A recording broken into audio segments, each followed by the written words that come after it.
Hey guys, New Jersey Piper Ben here. Just came out for a quick walk. Got the dog with me. Say hi, Riley. Hi, booby. She's very restless. She hates being outside. But this is the little lake that borders my town. It always looks pretty nice around sunset.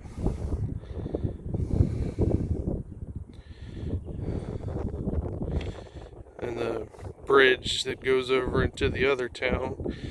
Got some people out here fishing, which is pretty common when it warms up. There's always people out here on this bridge fishing.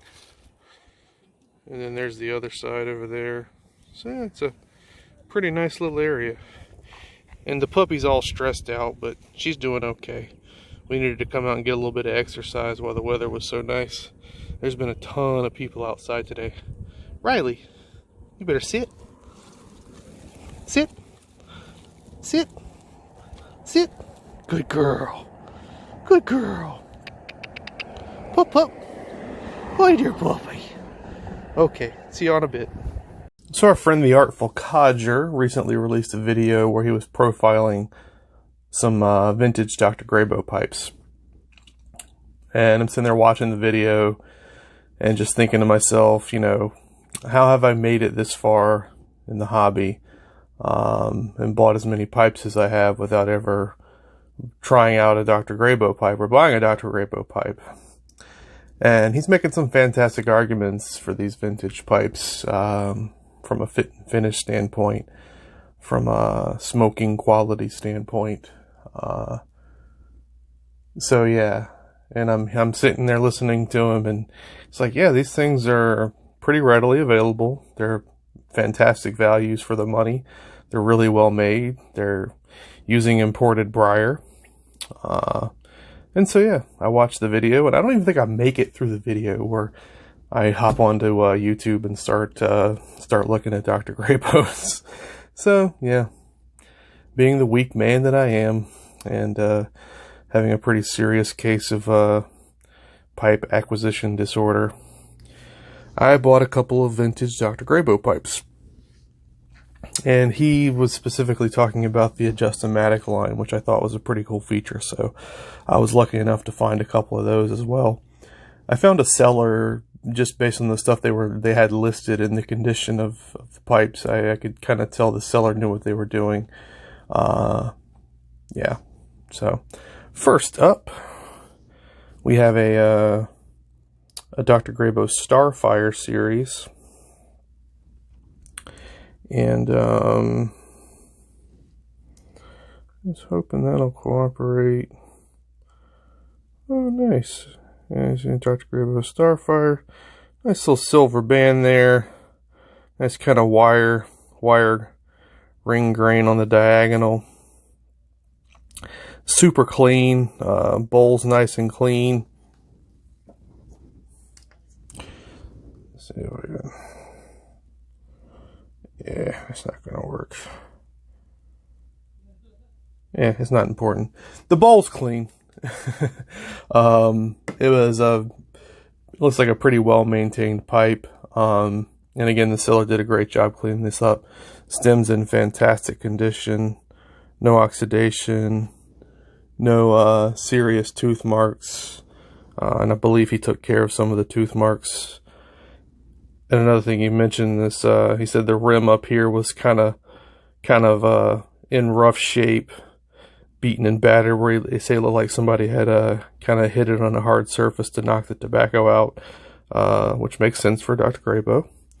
But he kind of refinished the top here so that it was nice and even, and kind of got rid of some of those marks. But yeah, it looks really good. And I'll show you the Adjust-O-Matic feature. So you have the silver screw-in tenon. There you go. And basically, what that feature is, no matter where you started out, it always indexes correctly and nice and lined up. So that's the first one, a Starfire. And just to mention, this one, he didn't have an exact date, but his best guess based on his previous experience was this pipe is probably a mid-60s to possibly early 70s pipe. And I also picked up a Dr. Grabow Belvedere. And this is a smooth pipe, obviously. Nice light coloration, some nice bird's eye there as well.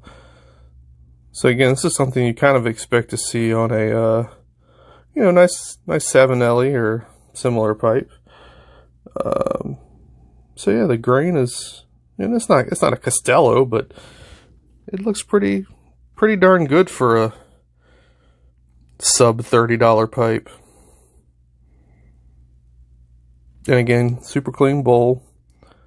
No like crazy odors coming through or anything. So these were cleaned up nicely. And yes, there's some dings. There's some scraping on the bottom, as you can see. But again, this pipe is actually even older than the other one. He said this one is probably a mid-50s to maybe an early 60s model.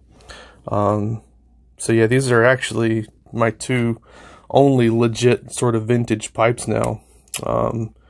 In that, they don't make these anymore. Not like this. Not with the same level of briar or same quality of briar. Yeah, so really excited to have these in my collection. And I'll definitely shoot a video the first time I smoke one of them and share it with you guys. And a couple of pots, I dig pots. Pots are very reliable shape. Obviously, I buy more straight pipes than anything because they're just super easy to clean, super reliable smokers. Not big bowls by any stretch of the imagination. But I would say this bowl size would probably give me about 20 minutes, maybe 30 if I nurse it. But I tend to be a fairly quick smoker, unfortunately. So I tend to buy larger pipes because of that. But anyway, hope you guys enjoyed that, and thank you, Artful Codger Ben, for your fantastic video and your inspiration.